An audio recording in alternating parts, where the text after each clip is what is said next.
So hello everyone, I am Ishwari Sandeep Kamble. So first of all we see the introduction to heredity. आता सगळ्यात पहिल्यांदा आपण हेरिडिटीचं introduction बघणार आहे. म्हणजे आता तुम्ही सगळे 10th स्टँडर्डला गेलेले आहेत. आपण 9th स्टँडर्डला जे काही बघितलेलं आहे आपण त्याच्याबद्दल बघणार आहे. म्हणजे 9th स्टँडर्डला आपण हेरिडिटी अँड व्हेरिएशन म्हणून एक चॅप्टर बघितलेला होता.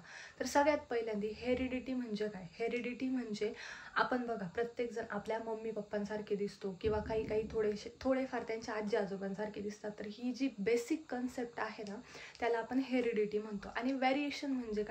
डिफरन्सेस. प्रत्येकजण सारखा दिसतो का? नाही. आता बघा आपले मम्मी पप्पा आहेत आणि त्यांच्यापासनं म्हणजे त्या दोघांसारखे आपण दिसतोय, त्यांचे ऑफस्प्रिंग आपण आहोत.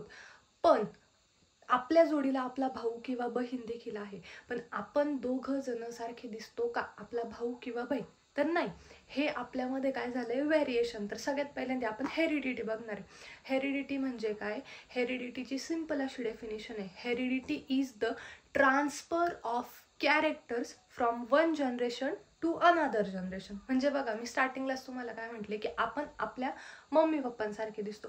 म्हणजे आपल्या मम्मी पप्पांमध्ये काही ना काही कॅरेक्टर म्हणा किंवा मग काहीतरी तर असणारच आहे की जे आपल्यामध्ये आलेलं आहे. म्हणून आपण काय झालो? त्यांच्यासारखे दिसतो. म्हणजे सपोज बघा इकडे काय झालं, हा एक पर्सन आहे, हा एक पर्सन आहे. म्हणजे आपण असं कन्सिडर करू की हे आपले पप्पा आणि हे आपली मम्मी. आता या दोघांमधले जे काही कॅरेक्टर्स आहेत ते कुठे ट्रान्सफर झालेले आहेत? ते आपल्यामध्ये ट्रान्सफर झालेले आहेत. म्हणजे हा जो काही ऑफस्प्रिंग आहे तो आपण असणार आहे. हे जे कॅरेक्टर्स आहेत ते आपल्यामध्ये ट्रान्सफर झालेले आहे. म्हणजे सिंपल काय झालेलं आहे की heredity is a transfer of characters from one generation to the another generation किंवा तुम्ही नेक्स्ट जनरेशन सुद्धा म्हणू शकताय. आता नेमकी ह्या सगळ्या गोष्टी कशामुळे होतात काय आपल्याला ते बघायचंय. तर बघा सगळ्यात पहिल्यांदा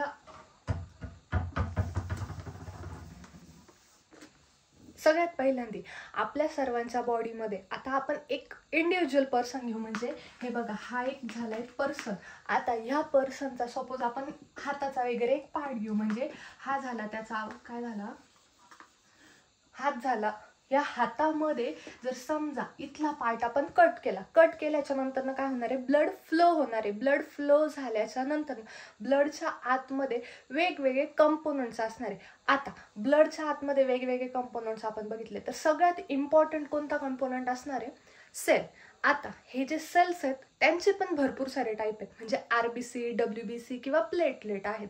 तर आपण कॉमन एक सेल कन्सिडर करू. म्हणजे ॲनिमल बॉडीमध्ये सुद्धा सेल्स असतात आणि प्लांट बॉडीमध्ये सुद्धा सेल्स असतात. आता ते दोन पार्ट असतात, एक प्रोकॅरियोटिक, युकॅरियोटिक. तो वेगळा पार्ट आहे. पण आपण बेसिक बघू तर सगळ्यात पहिल्यांदा बघा एक सेल आहे. म्हणजे आपण हा एक सेल कन्सिडर केलेला आहे. आता हा जो सेल आहे ह्युमन बॉडीमधला सेल आपण कन्सिडर करू. तुमच्या बॉडीमधला म्हणा किंवा माझ्या बॉडीमधला म्हणा. हा सेल आहे. तर हा सेल आपण एक स्पेसिफिक म्हणजे साईडला घेतलाय. आता ह्या सेलच्या आतमध्ये सुद्धा वेगवेगळे ऑर्गन्स असणार आहे. जसे ह्युमन बॉडीच्या आतमध्ये वेगवेगळे ऑर्गन्स असतात तसेच या सेलच्या आतमध्ये सुद्धा वेगवेगळे ऑर्गन्स आहेत. तर सगळ्यात पहिल्यांदा सेलच्या आतमध्ये हा जो रिकामा स्पेस दिलेला आहे हा रिकामा स्पेस आहे सायटोप्लाझम. याला काय म्हणतो आपण? सायटोप्लाझम. तर हे आउटर लेअर असतात, सेल वॉल किंवा सेल मेम्ब्रेन वगैरे आपण म्हणू शकतो. सेल वॉल जनरली प्लांट सेलमध्ये प्रेझेंट असतो. ॲनिमल सेलमध्ये सेल वॉल प्रेझेंट नसतो. पण हा जो आतमधला रिकामा स्पेस आहे हा सायटोप्लाझम आहे. आता याच्या आतमध्ये वेगवेगळे ऑर्गन्स दिलेले आहेत. त्याच्यातला सगळ्यात इम्पॉर्टंट ऑर्गन कोणता आहे? न्यूक्लियस. तर सेलच्या आतमध्ये सगळ्यात इम्पॉर्टंट असा ऑर्गन दिलेला आहे न्यूक्लियस. आता हा जो न्यूक्लियस आहे याच्या आतमध्ये सुद्धा अजून एक छोटासा न्यूक्लियस असतो. त्याला आपण काय म्हणतो? न्यूक्लिओलस. काय म्हणतोय? न्यूक्लिओलस. आता हा जो न्यूक्लियस आहे या न्यूक्लियसच्या आतमध्ये वेगवेगळे सबस्टन्स किंवा वेगवेगळे मटेरियल आहे. जसं आपण ही सेल बघितलेली, ह्या सेलच्या आतमध्ये हा जो रिकामा स्पेस दिलेला आहे याला आपण काय म्हणतोय? सायटोप्लाझम. तसंच या न्यूक्लियसच्या आतमध्ये सुद्धा काही रिकामा स्पेस दिलेला आहे. बघा आता तुम्हाला ही गोष्ट समजण्यासाठी मी एक सेपरेट डायग्राम काढते. म्हणजे बघा इथं स्टार्टिंगला ही झाली सेल. सेलच्या आतमध्ये काय आहे? न्यूक्लियस आहे. आता जर ह्याच न्यूक्लियसला घेऊन आपण झूम केल्याच्या नंतर हा न्यूक्लियस सुद्धा ॲज इट इज या सेल सारखाच दिसतोय. या सेलच्या आतमध्ये जसा न्यूक्लियस आहे तसाच ह्या न्यूक्लियसला आपण झूम केलेलं आहे, ह्या न्यूक्लियसच्या आतमध्ये सुद्धा हा जसा न्यूक्लियस आहे तसाच छोटा न्यूक्लियस असतो, त्याला आपण काय म्हणतो, न्यूक्लिओलस. काय म्हणतोय, न्यूक्लिओलस. आता ह्या आतमधल्या पार्टमध्ये वेगवेगळे काही सबस्टन्स प्रेझेंट असतात, म्हणजे वेगवेगळे ऍसिड वगैरे प्रेझेंट असतात. तर सगळ्यात पहिल्यांदा न्यूक्लिक ऍसिड म्हणून प्रेझेंट असतात आणि हिस्टोन प्रोटीन. बघा एक एक्झाम्पल देते. आपल्या घरामध्ये आपल्याला जर पीठ मळायचं असेल तर आपण काय करतो, पीठ घेतो, पाणी घेतो, हे मिक्स करतो. मिक्स केल्याच्या नंतर ना त्याला बाइंड करतो. बाइंड झाल्याच्या नंतर काय तयार होतंय, एक पिठाचा गोळा. म्हणजे स्टार्टिंगला काय झालेलं आहे, पीठ म्हणजे काय, एक पावडरी सबस्टन्स आहे किंवा मग सॉलिड कन्सिडर करू आपण, आणि पाणी टाकतोय म्हणजे ते काय, लिक्विड कन्सिडर करू. मग तसंच इथे हिस्टोन प्रोटीन, हिस्टोन म्हणण्यापेक्षा आपण डायरेक्ट प्रोटीन म्हणू, प्रोटीन दिलेलं आहे आणि न्यूक्लिक ऍसिड दिलेलं आहे. म्हणजे बघा न्यूक्लिक ऍसिड, ऍसिड म्हटल्यावर ते कुठेतरी काय असणार आहे, एक लिक्विड लाईक सबस्टन्स असणार आहे, आणि प्रोटीन म्हटल्यानंतर काय असणार आहे, एक सॉलिड लाईक सबस्टन्स. जसं आपण पीठ घेतलेलं होतं आणि पाणी घेतलेलं होतं, हे दोघं काय केले, आपण एकत्र काय केले, बाइंड केले. तसंच इथं ते जे काही प्रोटीन आणि न्यूक्लिक ऍसिड आहे ते आपण एकत्र बाइंड करतोय. म्हणजे तिथं पीठ आणि पाणी एकत्र बाइंड केल्यानंतर काय झालं होतं, पिठाचा गोळा तयार झालेला होता. तसंच इकडे आपण प्रोटीन आणि न्यूक्लिक ऍसिड हे एकत्र बाइंड करतोय. बाइंड केल्याच्या नंतर जे काही सबस्टन्सेस तयार होतात त्याला आपण काय म्हणतो, क्रोमॅटिन म्हणतो. त्याला थिन क्रोमॅटिन सुद्धा म्हणतात किंवा क्रोमॅटिन फायबर सुद्धा म्हणतात. म्हणजे वेगवेगळे असे नावं दिलेले आहेत. आता बघा ह्या न्यूक्लियसच्या आतमध्ये, हा न्यूक्लियस आपण थोड्या वेळ बाजूला ठेवू.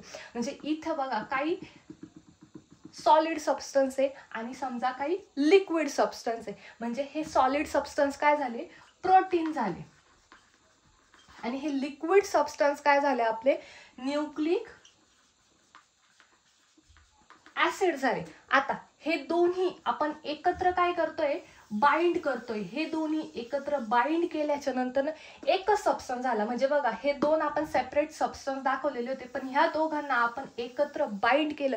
एकत्र बाइंड केल्याच्या नंतर हा एकच सबस्टन्स तयार झालेला आहे. त्याला आपण काय म्हणतोय, क्रोमॅटिन किंवा थिन क्रोमॅटिन किंवा क्रोमॅटिन फायबर. म्हणजे वेगवेगळे नाव आहेत. आता क्रोमॅटिन म्हणू शकतो किंवा थिन क्रोमॅटिन म्हणू शकतो किंवा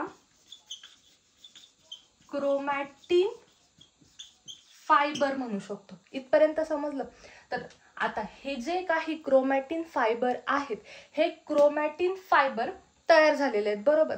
आता याच्या पुढची प्रोसेस असे असते की जेव्हा सेल डिव्हिजन होते, म्हणजे बघा प्रत्येक जण रिप्रोड्यूस होते, प्लांट म्हणा किंवा ॲनिमल म्हणा, यांच्यामध्ये रिप्रोडक्शनची प्रोसेस होते. आता त्याच्यामध्ये पण वेगवेगळे टाईप आहेत. काहींमध्ये असेक्शुअल होतं, काहींमध्ये सेक्शुअल होतं. आता आपण सेल बद्दल बघतोय. म्हणजे बघा ही सेल आहे. आता ह्या सेलला रिप्रोड्यूस व्हायचंय. म्हणजे समजा इथं बघा ही एक सेल दिलेली आहे. आता ही एक सेलला रिप्रोड्यूस व्हायचंय. म्हणजे ही सेल काय होणार आहे, डिवाइड होणार आहे. ही समजा मधून कट झाली. कट झाल्याच्या नंतर हिचा हा एक पार्ट तयार झाला आणि हा एक पार्ट झाला. म्हणजे ही सेल काय झाली आहे, डिवाइड झाली आहे. म्हणजे सेल डिव्हिजनचा टायमिंग झालेला आहे. आता ही जी प्रोसेस होती, यांच्यामध्ये जी रिप्रोडक्शनची प्रोसेस होती, त्याला आपण काय म्हणतोय, सेल डिव्हिजन. म्हणजे थोडक्यात काय झालं, एक सेल होती ती मधनं डिवाइड झाली. डिवाइड झाल्याच्या नंतर काय झाले, तिचे दोन पार्ट झाले. आता परत ते दोन पार्ट डिवाइड झाल्याच्या नंतर काय होणार आहे, चार पार्ट तयार होणार आहे. अशी जी काही प्रोसेस आहे त्याला आपण काय म्हणतोय, सेल डिव्हिजन. आता जेव्हा सेल डिव्हिजनचा टाइम असतो तेव्हा हा जो आपला क्रोमॅटिन फायबर आहे, हा क्रोमॅटिन फायबर काय होतो बघा, सिंपल भाषेमध्ये सांगायचं म्हटलं तर क्रोमॅटिन फायबर म्हणजे काय, एक स्टिंग लाईक स्ट्रक्चर आहे. म्हणजे बघा एखादी दोरी वगैरे असते किंवा रोप असते. हा, आता इकडनं इथपर्यंत एक लांब काय दिलेली आहे, दोरी दिलेली आहे. तर ती दोरी समजा आपल्याला कपडे वगैरे वाळत टाकायचे असेल तर आपण काय करतो, ती चांगली टाय करतोय. टाय केल्याच्या नंतर तिच्यावरती कपडे वगैरे आपण वाळत टाकतोय. त्याच्यानंतर तीच दोरी समजा, किंवा मग सिंपल एक्झाम्पल आहे मकर संक्रांतीचं. मकर संक्रांतीला आपण सगळेजण काय करतो, पतंग उडवतो. तर पतंग उडवायला जो काही दोरा वापरला जातो त्याला आपण मांजा म्हणतो. तर तो मांजा जेव्हा मकर संक्रांतीची वेळ असते तेव्हा, म्हणजे जेव्हा पतंग उडवतोय तेव्हा त्याचा यूज होतोय.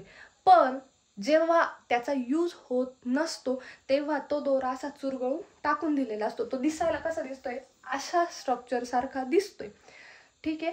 त्याच्यानंतर ना बघा, जेव्हा सेल डिव्हिजनचा वेळ येतोय, म्हणजे ही सेल डिव्हिजनची वेळ आहे, जेव्हा सेल डिव्हिजनचा टाइम आलेला आहे तेव्हा हा दोरा एका पर्टिक्युलर मॅनरमध्ये येतो किंवा पर्टिक्युलर स्ट्रक्चरमध्ये येतो.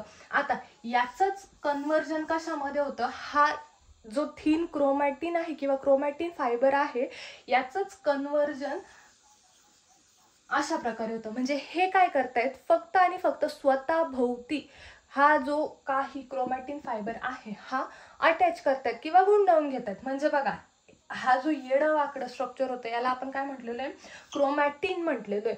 पण जेव्हा सेल डिव्हिजनचा टाइम येतो तेव्हा हे जे क्रोमॅटिन आहे ह्याचं कन्व्हर्जन कशामध्ये होतं, क्रोमोझोम मध्ये होतं. म्हणजे हा जो काही स्ट्रक्चर दिलेला आहे याला आपण काय म्हणतो, क्रोमोझोम. समजलं इथपर्यंत.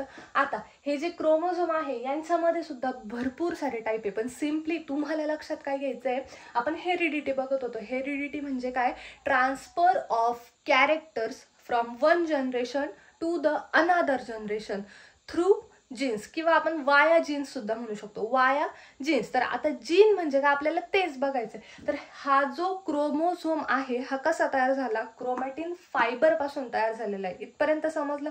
आता हे जे क्रोमॅटिन फायबर आहे, जेव्हा सेल डिव्हिजनचा टायमिंग असतो तेव्हा ह्या क्रोमॅटिन फायबरचं कन्व्हर्जन कशामध्ये होतं, क्रोमोझोम मध्ये कन्व्हर्जन होतं. हा क्रोमोझोम पण कशाने बनलेला आहे, आपण सगळ्यात स्टार्टिंगला काय बघितलेलं होतं, प्रोटीन आणि न्यूक्लिक ऍसिड एकत्र बाइंड होऊन क्रोमॅटिन तयार होतोय, बरोबर. त्या क्रोमॅटिन पासून क्रोमोझोम तयार होतोय. आता हा जो क्रोमोझोम आहे ना तो सुद्धा डीएनए नी बनलेला आहे. डीएनए म्हणजे काय, डीऑक्सी रायबो न्यूक्लिक ऍसिड. आता